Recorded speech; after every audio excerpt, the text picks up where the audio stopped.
Now we shall begin. You should answer the questions as you listen, because you will not hear the recording a second time. Now listen carefully and answer questions 1 to 7. Hello.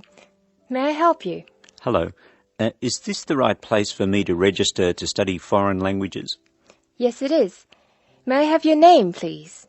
Vijay. My family name is Paresh. Vijay Paresh. Okay. Do you have a telephone number? Yeah. 909-2467. Thank you. Now, which language would you like to learn?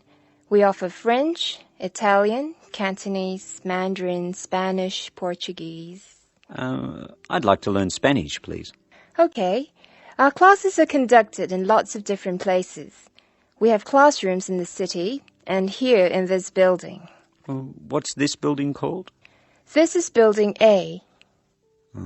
I work near here, so it'd be best to study in Building A. What time do you want to come to lessons? They go on for 3 hours and they start at 10 a.m., 4 p.m. and 6 p.m. I wish I could come to the daytime lessons, but I can't. So 6 p.m, please. That's our most popular time, of course. Have you ever studied Spanish before? No, I haven't. We describe our classes by level and number. Your class is called Elementary 1. Okay. When will classes start? Elementary 1 begins, just a minute. It begins on August 10. Great. Now what else do I have to do? Before you hear the rest of the conversation, you have some time to look at questions 8 to 10.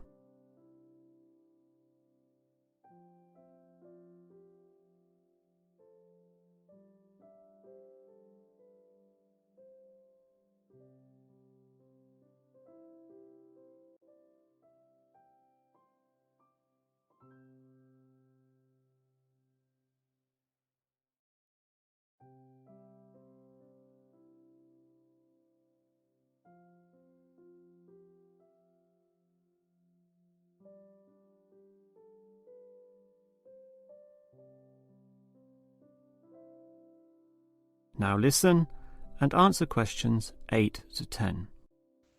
I'm sorry, Vijay. What were you saying? I wanted to know what else I had to do. Oh, of course. Please go to the building on the other side of Smith Street. I want you to go to the reception area first. It's just inside the door on the left as you enter from Smith Street. Give them this form. Okay. Do I pay my fees there? No, but the fees office is in the same building. Go past the escalators and you'll see a games shop. It's in the corner. The fees office is between the games shop and the toilets. Thanks. Where can I buy books? The bookshop is opposite the lifts. It's right next to the entrance from Robert Street. Your offices are spread out. Not as badly as they used to be. By the way, we offer very competitive overseas travel rates to our students. Oh, I'd like to look into that. Of course. The travel agency is at the Smith Street end of the building, in the corner next to the insurance office. Thank you very much. Bye.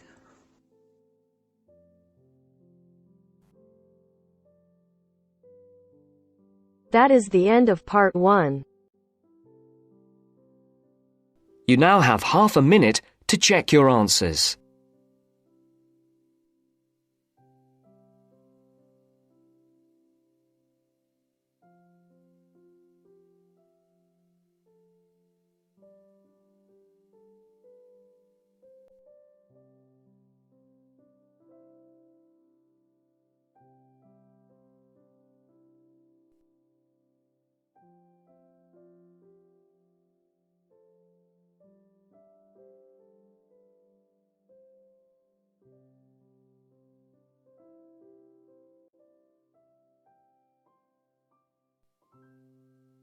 Now turns to part 2.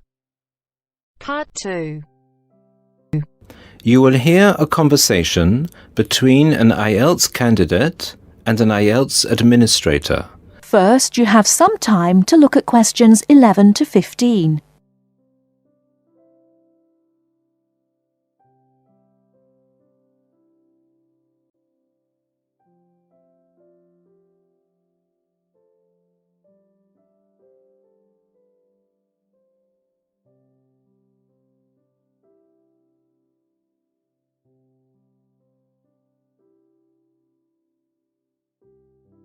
Now, listen carefully and answer questions 11 to 15.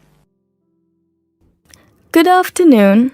I'm applying for a master's program at the University of Exeter in the UK. I'm planning to register for the IELTS exam at your centre next month. I have some questions I'd like to ask you before I register, if that's okay. Certainly. Would you be taking the academic module? I think so, but I'll have to contact the university just to make sure. You'll probably need the academic because most universities don't accept the general training. And anyway, the procedures to register for the exam are the same for both the general and the academic modules. Good. My first question is whether I sit all parts of the exam on the same day. I don't live here, you see, and for me it would be more convenient to do all the papers on the same day. Unfortunately, the speaking part is scheduled for Thursdays, and reading, writing and listening tests take place on Saturdays. We can't change the days, I'm afraid. That's a pity. Well, never mind. What sort of documents do I need to bring in order to register? You'll have to fill in the IELTS application form and bring an ID, a copy of your ID, and 2 passport-size photos on a white background. Will any ID do? We only accept original passports and national IDs. That's good to know.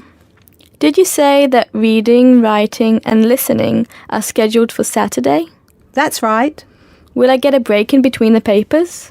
I'm afraid there aren't any breaks between the papers. Each paper takes an hour to complete, so it's 3 hours straight through. You'll first do listening and then reading, followed by the writing test. This is a standard requirement from Cambridge. Before you hear the rest of the talk, you have some time to look at questions 16 to 20.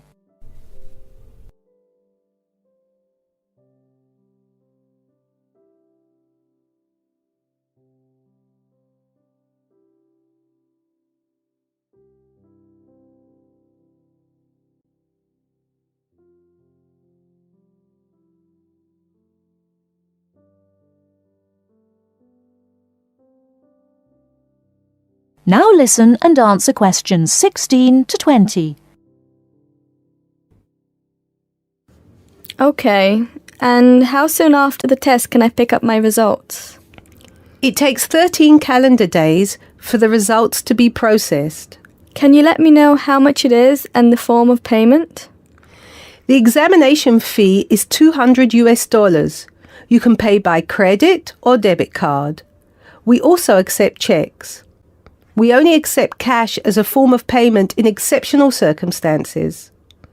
And one last question. Can I mail you the application documents? Certainly. You can send all the documents by registered mail to our address, 47 Clover Place, New Rochelle, New York. Could you spell New Rochelle for me, please? Certainly. Newrochle.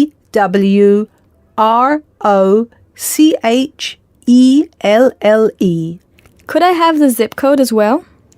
Sure. Our zip code is 10806. Thanks. You can also email us at inquiry@examsmail.com or phone us at 325-9082. I think that's all. Thank you very much for all the information. Bye. You're welcome. Goodbye. That is the end of part 2. You now have half a minute to check your answers.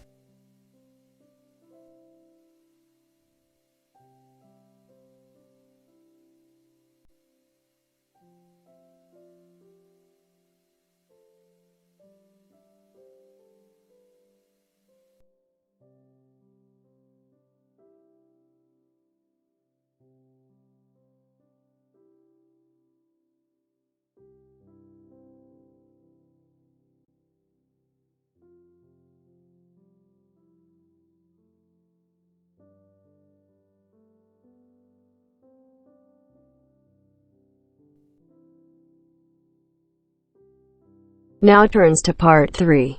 Part 3. You will hear a woman talking about a number of different beaches to a group of tourists. First, you have some time to look at questions 21 to 25.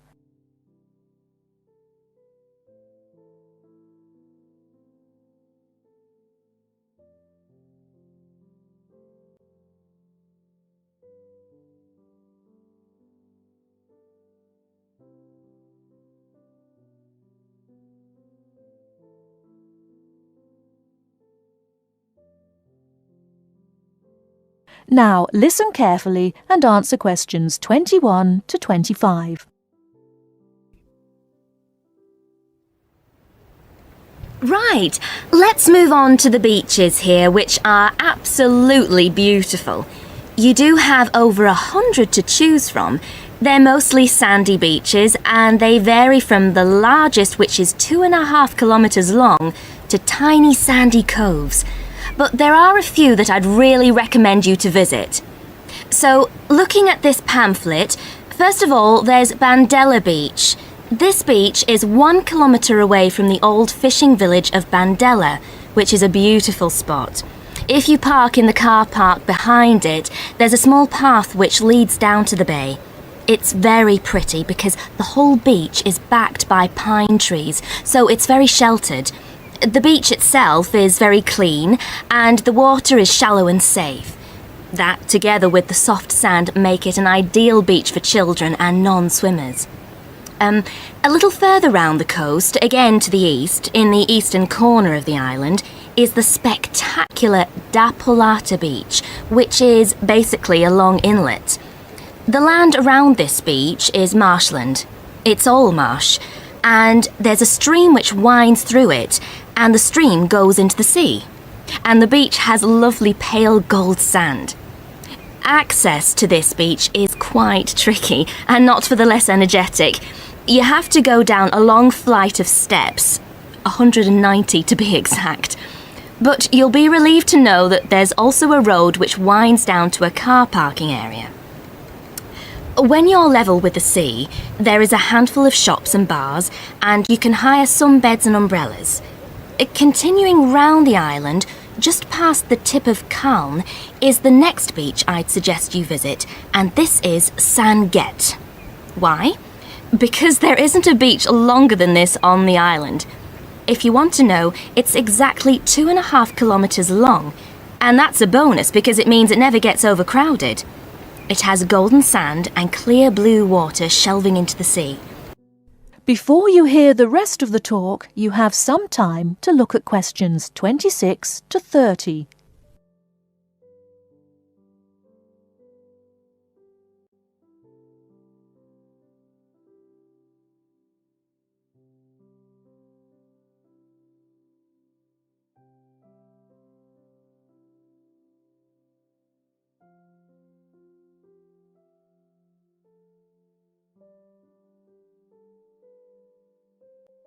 Now listen and answer questions 26 to 30. It has golden sand and clear blue water shelving into the sea.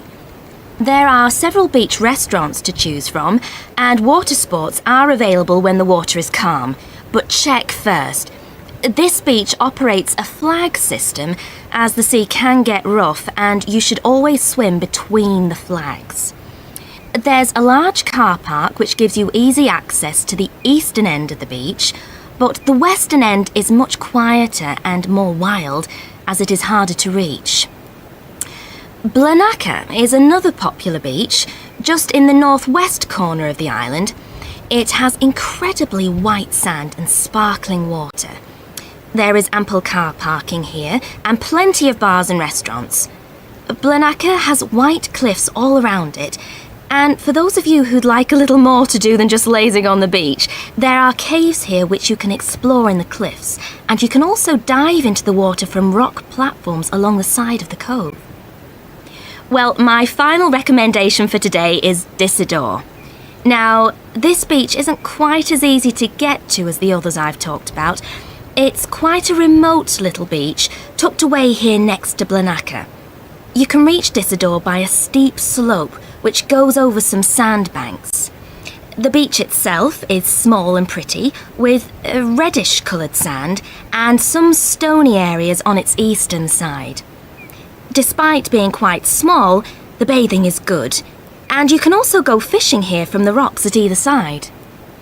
It's a good idea to take some food and drink with you if you decide to go here, as there's only one little bar which isn't always open.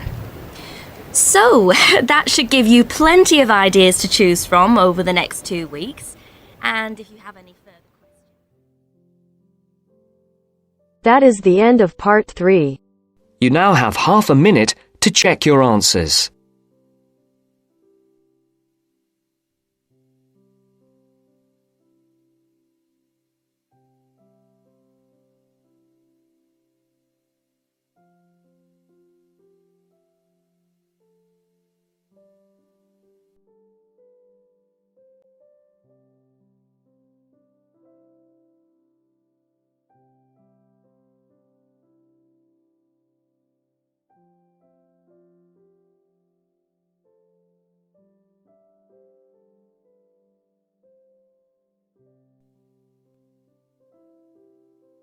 Now turns to part 4. Part 4. I've asked you here just to remind you about this Friday's field trip. First, you have some time to look at questions 31 to 40.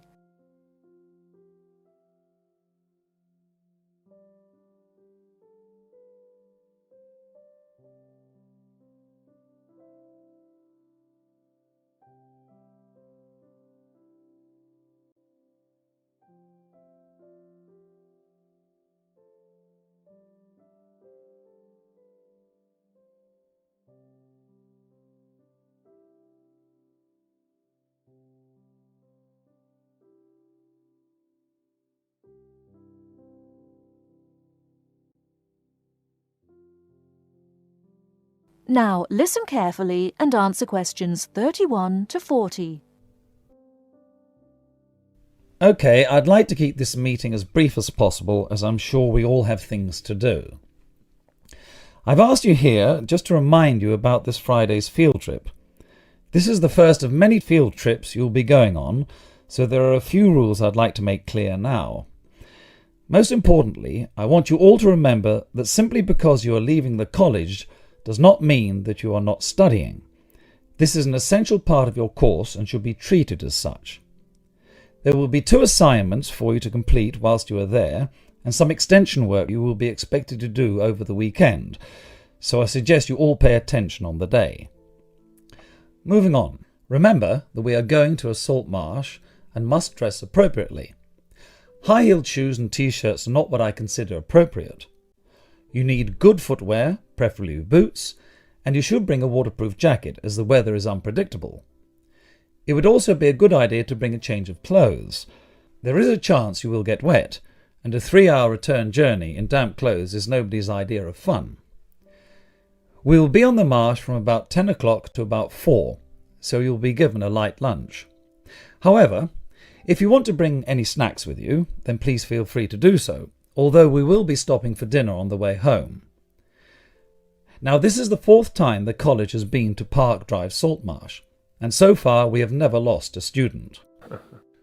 However, remember that there are 28 people going, and if you are late, you will be keeping myself and your colleagues waiting, and at that time in the morning you will not find me very forgiving. Please try to arrive a few minutes before 7. If you are not here on the hour, you risk being left behind. For those of you who are being collected in the evening, you can expect to be back here between 8:30 and 9 p.m. But do warn whoever may be coming for you that the traffic is unpredictable and it may well be later. Before you go, I'll hand out your assignment papers and briefly explain what you have to do. Now, on the first page, all you are required to do is identify the flora and fauna on the page and find an example in the salt marsh. As I told you on Monday, you will need a camera for this. I recommend one of those disposable cameras rather than something more valuable, as the marsh can get very dirty. Now on page 2, you'll be looking more at the bird life on the marsh. You should be able to see what you have to do for this assignment, but there will be plenty of time on the way there to ask any other questions. Well, we'll stop there and I'll see you all on Friday morning. Oh, before you go, just a word of caution. The plants are there to be seen and photographed only. Remember that this is a protected site and we will have to get permission for this trip. If there are any problems, we may not be allowed to go again, and you will be spoiling the opportunity for other students. Okay, if you have any questions, come and see me later today or tomorrow. That is the end of part 4.